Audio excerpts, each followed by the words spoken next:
is my own. Weapons down! Hands in the air! Now! This is your last chance! The Walking Dead Season 10 Episode 20 Stormtroopers Villains Explained. The Walking Dead Season 10, Episode 20, Splinter, serves as the first step in introducing the Commonwealth organization in Season 11. The Stormtrooper villains on The Walking Dead returned in Season 10, Episode 20, in which viewers get a look into how the Commonwealth group operates.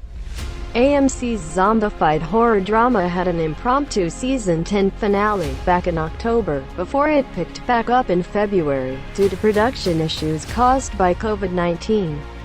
The episode mostly focused on fighting walkers and the Whisperers, and at the very end, Eugene, Joshua McDermott, Yumiko, Eleanor Matsuura, Ezekiel, Kari Payton, and the new character of Princess Paula Lazaro were on their way to meet Stephanie in West Virginia. Eugene had been communicating with Stephanie via radio and the group showed up at the designated meeting place, a rail yard. Stephanie wasn't there, and everyone, especially Eugene, was disappointed. Ultimately, they decided to stay in the area and continue looking for like-minded folks. Eugene insisted there were in fact other people in the area, and he was right. Floodlights suddenly flashed on, and they were surrounded by soldiers donning stormtrooper-esque uniforms, telling them to put their weapons down and put their hands in the air. Yumiko! I'm over here!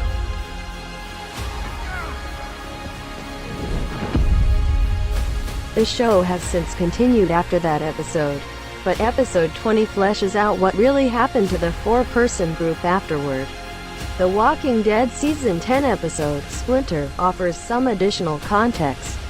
Mostly, it provides a lot of Princess's backstory, point of view, as well as offering it splintering of reality for her as her mental state deteriorates and she attempts to cope in the boxcar.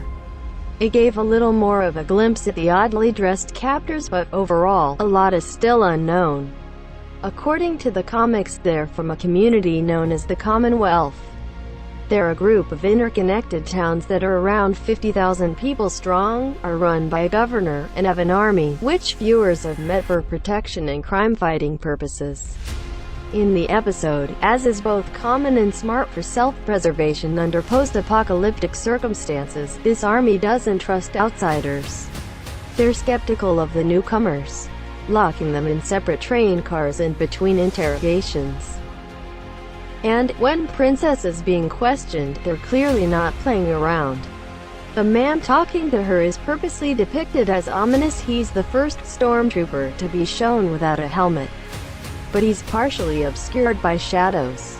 His questions themselves are fair for the circumstances, and his frustration with Princess's failure to explain herself is understandable. Of course, it's uncalled for when he smacks her across the face for being a bitch. Because you're being a bitch. I wanna see her! You should have answered our questions. Not counting this transgression, the episode does a lot to humanize these new, possible villains. When Princess turns the tables on the young soldier during their scuffle in her boxcar, he comes across as sympathetic.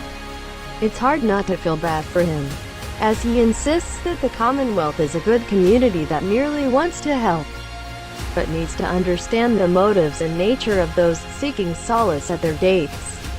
The Commonwealth starts to seem like it might not be such a villainous place after all, implying that maybe Eugene wasn't betrayed. But there's a lot more to the Commonwealth, a society built on a class system, whose arc in the Walking Dead comics is the last major story before the series concluded. However, with this Walking Dead episode's ending leaving things how it is, the Commonwealth soldiers certainly don't come across as good guys for now. But that doesn't mean they will be the ultimate villains for Season 11 depending on how the TV show adapts the comic. For more of your favorite The Walking Dead seasons and episodes updates, consider subscribing to our channel and smash that bell for notifications. Thanks for watching.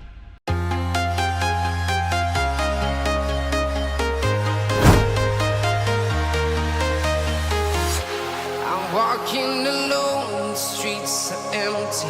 The only thing I can sees my own silhouette. I'm getting stronger.